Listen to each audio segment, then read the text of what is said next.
Hi everyone, this is Ronnie from UK Fruit Fest, and I want to talk about the subject of superfoods. And I've written about this in my book, Raw Vegan Myths Debunked, which is available as part of the Raw Vegan Bundle, which is on sale this week. And you can click on the link below to find out more about that. Superfoods, what are they? Why am I talking about them? Well, superfoods, maybe it's a little bit late to be really mentioning them, but it was something that was quite popular in the raw food movement, probably even before I was really about the raw food movement. But the idea of that some foods, that there were certain special foods that were not necessarily commonly available, that had maybe exceptionally high levels of certain nutrients, or were specifically healthy in certain ways. And often there might be a story attached to them that there's a particular village in some part of the world that eats these foods and they're tremendously healthy. So superfoods they were often unconventional foods that most people didn't eat commonly, and they generally had health claims around them to suggest that they were much healthier than other fruits and vegetables around. But maybe I'm a little late to talk about this because it's not really something people talk about that much anymore. It's not really something that people are concerned about that much. And it seems like there are various promoters such as David Wolf played a big part in getting that idea out there. And it seems that from the raw food community, this idea of superfoods came out into the alternative health world. Often superfoods were sold as sometimes dried or packaged foods that could easily be shipped, and they were good for business purposes to sell, and they were sold often at a relatively high price, and once again that's good for the purpose of business. Personally, I don't really think about superfoods. I don't really eat superfoods. I think the one thing I have tried is goji berries. So goji berries, for example, I remember seeing an article in a paper years ago about the incredible benefits of goji berries. And quite often you'll see every year or so, there'll be some other fad of some kind of food that will come out, and this is like the healthiest food ever. And they rarely ever really catch on. Goji berries, for example, were in the, as I say, they were in the press at one point, quite commonly. And they're little dried berries. And I had them one time and they were kind of sweet and dry, and I thought they were okay, but I didn't really enjoy them that much. But they came with this mystique, or this concept of them being incredibly healthy. They're from China somewhere, and everyone in the place that eats them is incredibly healthy and all that. So I don't really believe in those stories. I doubt that goji berries or any of these superfoods are particularly better for you than anything else. And I really doubt their nutrition is any much higher. But that's the kind of claims that were made. I personally don't focus on superfoods. So goji berries is one. Other examples, at one point, chocolate was kind of seen as a superfood and was kind of promoted as maybe the best food, the greatest food. And it just so happens that chocolate happens to be a food that lots of people love and people buy easily, and people love chocolate. So if you're at a raw food gathering, there's people that are new to raw foods, and you've got fruit there. This is so funny. If you ever have raw food gatherings, people come in, you can have a table full of fruits, veggies, great quality stuff, prepared, cut up. People are just sitting there. You're like, here's the food. You just sit there, maybe pick at it, maybe a little bit. But then if you bring in something like chocolate, oh, chocolate. If you bring in something that looks like pizza or ice cream or whatever, oh, ice cream. Oh, this, and it looks like the food that they usually eat, whereas they don't see fruits and vegetables as food, like, So, but Durian Rider years ago, one of the reasons I came across David, well, I was already saw some videos of David Wolf, but I came across Durian Rider making a video about why was he so fat, and that was the first video I saw about. And David Wolf is kind of overweight from recent pictures, which is a shame. But the way that superfoods were kind of sold, I mean, Darren Rad in that video was kind of exposing the raw food scam.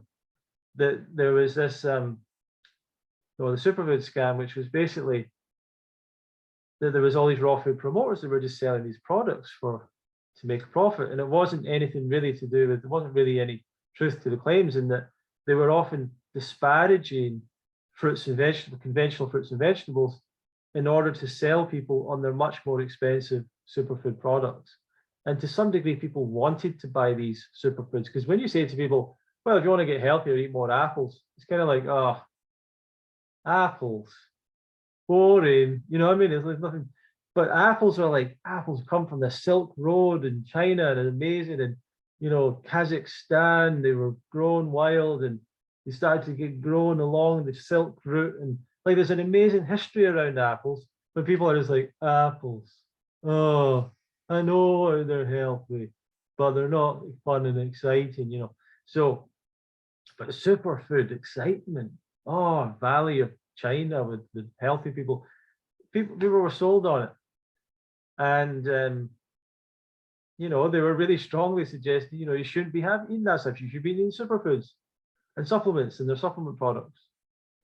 So, and I don't know if I went to David Will's website today, he has a shop, what he sells, if there is any superfoods that are for sale. So yeah, there's a shop here. So we'll have a look. And I will open up the screen so we can have a look. Have a look. So this is David Wolf shop. So we have C60 Wolf 50 milliliters. Wolf Carbon Detox Super Charcoal with organic olive oil, 50 milliliters, $63. Now maybe these are a one-time purchase and you only use a tiny amount. I don't know, but I mean, what is that? I personally have never consumed any of that stuff. Sort by featured. Sort by price high to low. Let's see. So you've got there Sheila G, Pure Black Sheila G, 210 grams. 210 grams, $525. I have no idea what that is. Supercharged C60, $222. Coated silver, 5 milliliters, $137 on sale. Sacred chocolate. That's probably a big pack. 11 bars, like $10 a bar for sacred chocolate. Shiva Rose, that's face oil. Ormus, sold out the Ormus. Pure Black Sheila G, $95. So this is the kind of stuff we're talking about. What kind of packaged stuff? Omega DHA 73. What is this stuff? Symbiotica magnesium. Magnesium is like super easy mineral to get enough of in a raw vegan diet. Ozonated olive oil. I mean, I admire like the creativity around this. But you're taking these things that are sort of worthless, really health-wise, but making them look exciting and different, and you put sacred symbols on them and stuff to make them look, and giving them nice sounding names and beautiful packaging. Oxy powder, hemp oil, $49 for hemp oil. But people are buying this. I mean, this website isn't there for no reason. Freeze dried cacao beans, removed unwanted guest parasite cleanse. So Camu berry, that's probably seen as a kind of a superfood, sacred foods. Got honey there. So different things, right?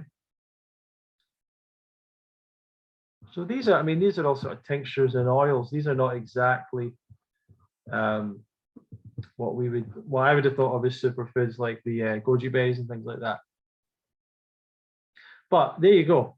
Like that it's a business model really within raw foods, and it worked, and people could sell things for very high prices, and there's profit to be made there. And that's why people went down that path. That's why raw food promoters went down that path. And maybe that was a better business for them. I don't know. I always balance this out by saying, well, that funded them to be able to go out and talk and share the message and sell books and put the information out there. And David Wolf certainly got the information out there and got people thinking about raw foods. So he certainly did that to a large audience, and to some degree still does that. I don't know if he still talks about raw food that much, but he still has a large audience following him, and you know, makes people think about health. On balance, is that a good thing? Maybe it is. Maybe it is. I don't know, but it's not really accurate, you know, very effective health information. So superfoods, not something to focus on. I've written about that more in the book Raw Food Myths Debunked. You can check that out as part of the bundle. It's available this week. I encourage you to go and have a look at it. I encourage you to get it if you're looking for some raw food information and education. It's at the link below. Thank you very much for watching. I'll see you in another video.